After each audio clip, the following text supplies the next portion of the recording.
We tend to think of movies as stories, entertainment, escapism, something we watch, react to, and move on from. But if you slow that process down and look a little closer, you start to notice something else.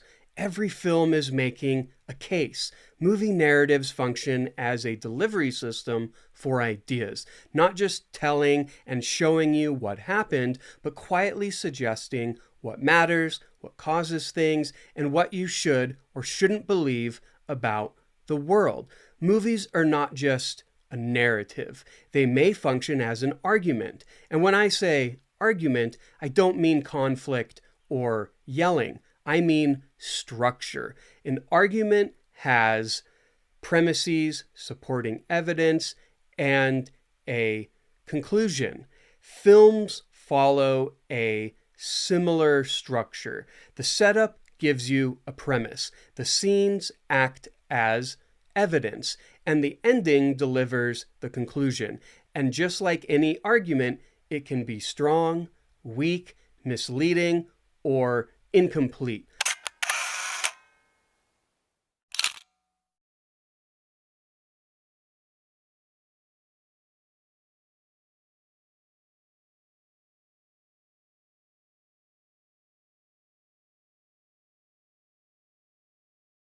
I look at movies as thought experiments, and thought experiments isolate variables, construct a controlled scenario, and test ideas. And I translate that to movies, mapping film structure onto argument structure.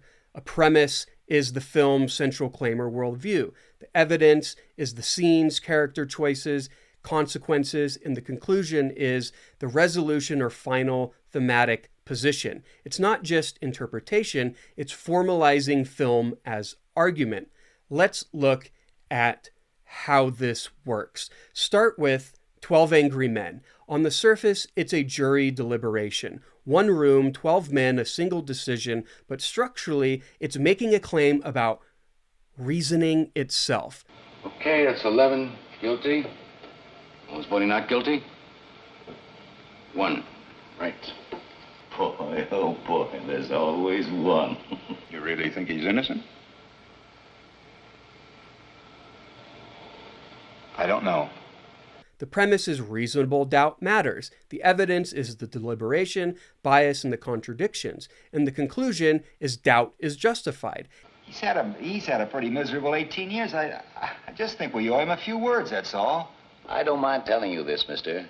We don't owe him a thing. Every shift in the vote is a step in the argument. Don't you think the woman might have made a mistake? No.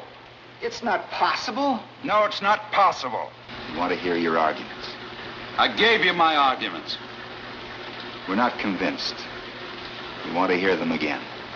Now look at A Few Good Men. This is framed as a courtroom drama, but underneath it's making a claim about authority and responsibility.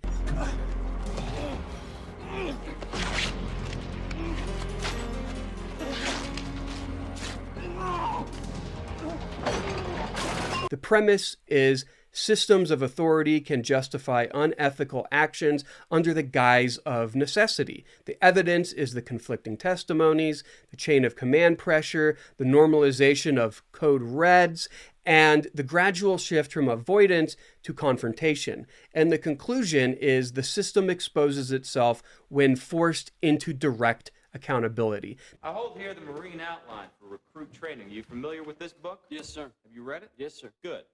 Would you turn to the chapter that deals with code reds, please? Sir? Just flip to the page in the book that discusses code reds. Well, you see, sir, code red is a term that we use. I mean, just down at Gitmo. I don't know if Oh, it's well, look actually... then. Standard Operating Procedure, Rifle Security Company, Guantanamo Bay, Cuba. Now, I assume we'll find the term code red and its definition in that book. Am I correct? No, sir. No? Corporal Barnes, I'm a Marine. Is there no book, no manual or pamphlet, no set of orders or regulations that lets me know that as a Marine, one of my duties is to perform code reds? No, sir. The final confrontation is not just dramatic, it's the argument reaching its conclusion. I did the job. Did you order the code red? You're goddamn right I did! Now shift to There Will Be Blood. This one is quieter but more unsettling because it builds its argument over time.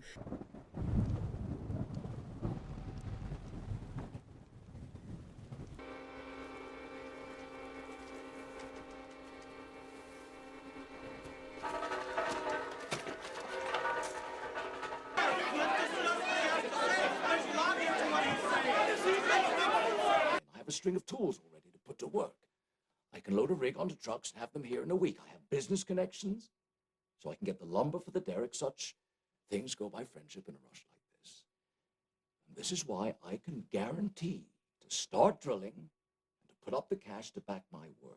The premise is unchecked ambition consumes everything. The evidence is Daniel Plainview's isolation, manipulation, and escalation. And the conclusion is a total moral collapse, an argument made through character trajectory. The film doesn't present this as a warning outright. It lets the outcome speak for itself. And what's left is the cost. If you have a milkshake, and I have a milkshake, and I have a straw, there it is. That's a straw. See? Watch it. My straw reaches across the room and starts to drink your milkshake. I drink your milkshake.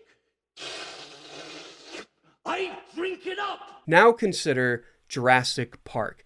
Dinosaurs, adventure, but underneath it's about control. There's a particular pebble in my shoe, represents my investors, says that they insist on outside opinions. What kind of opinions? Well, your kind, not to put too fine a point on it. I mean, let's face it, in your particular field, you're the top minds. And if I could just persuade you to sign off on the park, give it your endorsement, maybe even pen a wee testimonial, I could get back on schedule. Schedule. Why would they care what we think? What kind of park is this? It's right up your alley. The premise is control over nature is an illusion. Evidence is the system failures, the unpredictability, chaos theory. And the conclusion is nature reasserts dominance, a scientific argument wrapped in spectacle. Don't you see the danger, John, inherent in what you're doing here? Genetic power is the most awesome force the planet's ever seen, but you wield it like a kid that's found his dad's gun. It's hardly appropriate to start hurling generalizations. If I may, I'll tell you the problem with the scientific power that you're using here. It didn't require any discipline to attain it. You know, you read what others had done, and you took the next step. You didn't earn the knowledge for yourselves, so you don't take any responsibility. The chaos isn't random, it's the logical outcome of the film's argument. After careful consideration, I've decided not to endorse your park. So have I. And then there's Nightcrawler.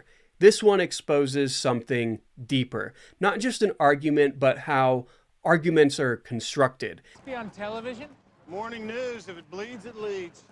What channel? Whoever pays the most. The premise is systems reward unethical behavior. The evidence is incentives, escalation, lack of accountability, and the conclusion is exploitation becomes normalized. An argument about systems, not just individuals. How did you get inside the house? The door was open. They allowed you. Well, I heard somebody yell to come in, and when nobody was inside, I left. And the only shot of the couple is through a window. The police were shutting it down. I don't like it. Like what? The footage looks like he broke in. There's no close-up of the homeowners, and he's giving us their name off a piece of private correspondence. Excuse me, that's junk mail. Well, I have a problem with that. The film doesn't just make a claim, it shows how easily claims can be built and believed. Home invasion in Granada. He got there before the cops. We have 10 minutes to airtime. How much of this can we show? You mean legally? No, morally. Of course, legally. This is where things start to matter, because once you see films as argument, you start asking different questions. Not just, did I like it, or that was a good movie, or that was a bad movie, but what is the film trying to convince me of? What assumptions is it making? What evidence is it presenting? And more importantly, what is it leaving out? Because films are selective. They don't show everything. They show what supports the argument. Scenes are chosen, moments are framed, information is included or excluded to guide you toward a conclusion. Now, you've said that your assault on Private Santiago was a result of an order that Lieutenant Kendrick gave you in your barracks room at 1620. Am I right? Yes, sir. But you just said that you didn't make it back to the Windward Barracks until 1645. Sir?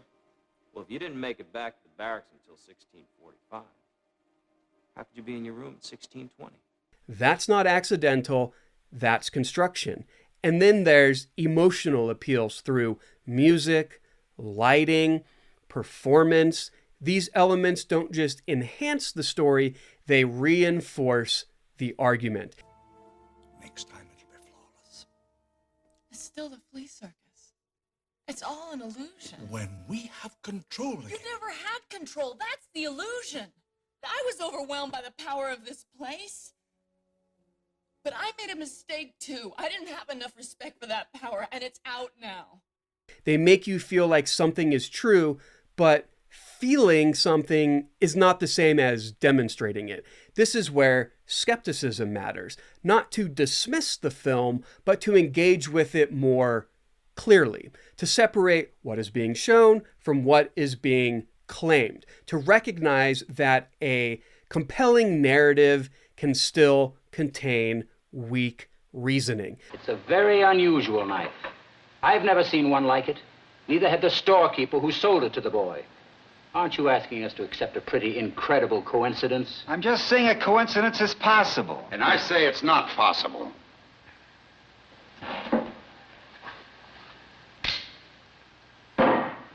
Where did that come from? Because films don't just reflect reality, they may shape how we interpret it.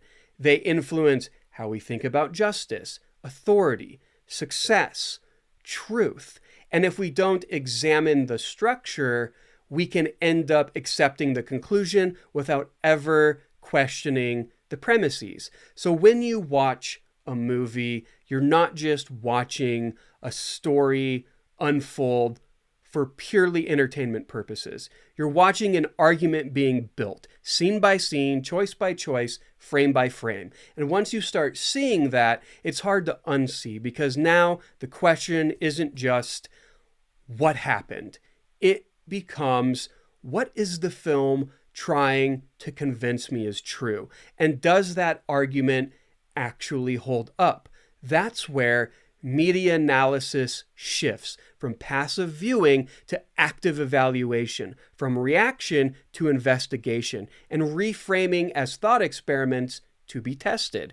Because movies aren't just entertainment, they're structured ideas compressed onto narrative form, and every time you press play, you're engaging with an argument, whether you realize it or not.